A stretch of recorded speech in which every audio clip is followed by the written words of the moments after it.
Hello, and welcome to... Oh, I almost forgot because it is so late. My goodness, my mom is keeping me up to, dare I say, ungodly hours. I think it's still Thursday for like 2 last minutes.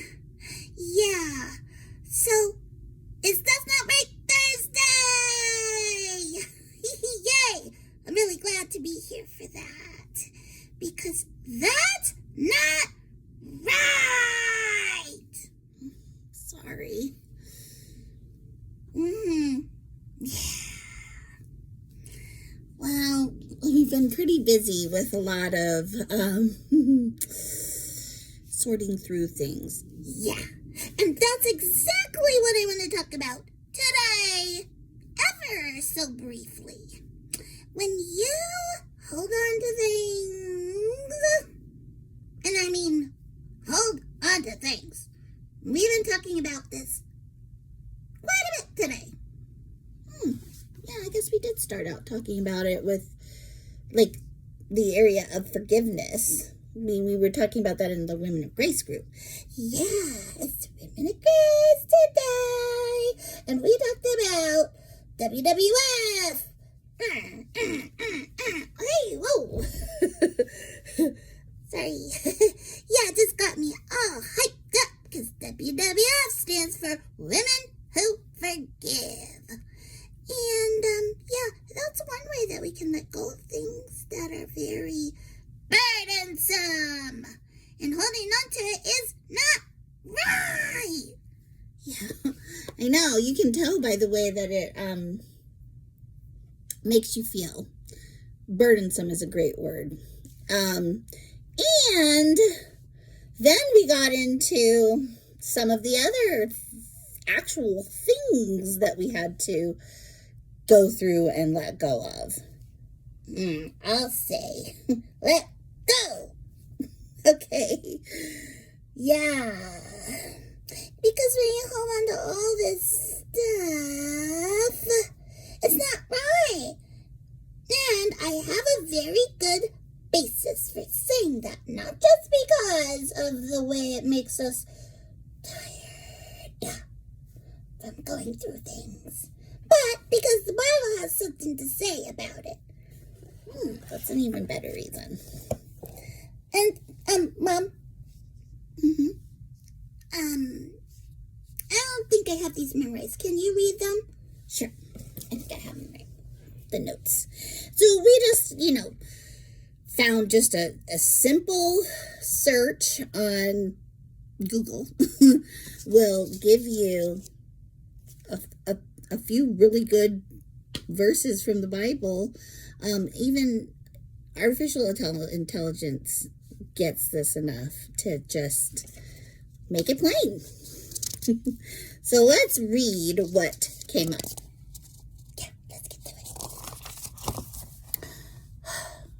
it. Isaiah 43:18 says, "Forget the former things, do not dwell on the past."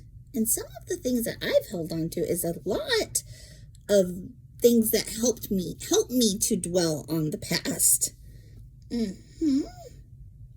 like way before I was around.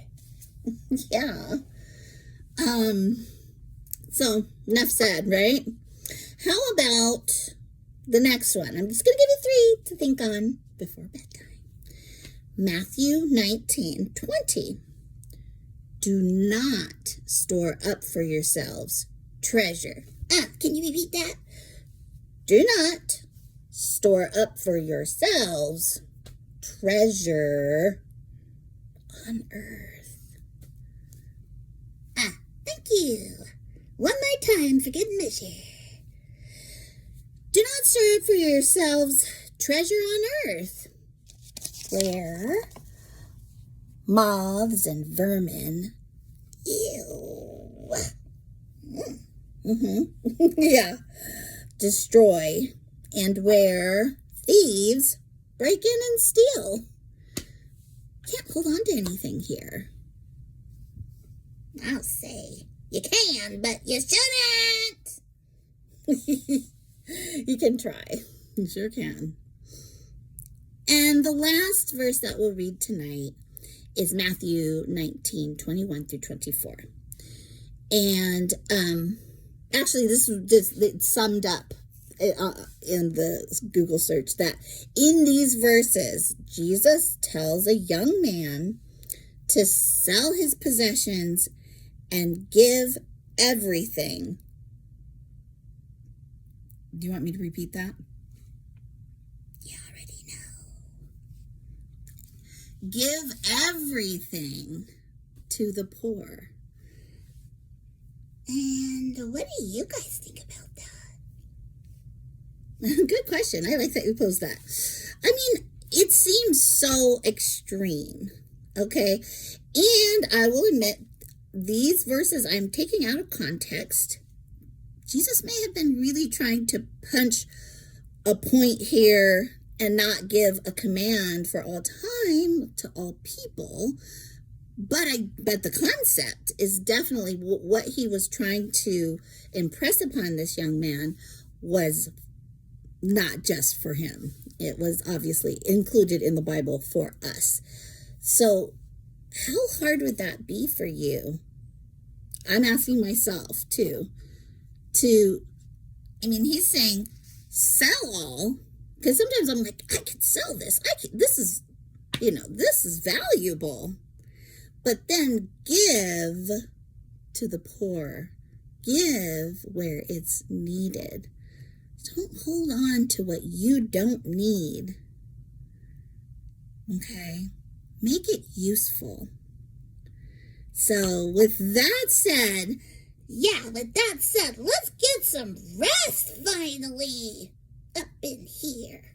Yeah, exactly. I think we've taken, with these verses, we need to really rest in God's capability of taking care of us now and into the future, and that we just need to be willing to let it go. Yeah, I think we've been talking about this for a while. I'd love to report back to you guys next week that we're doing a wonderful job. So stay tuned. Arrivederci. Sayonara. Good night. Good night.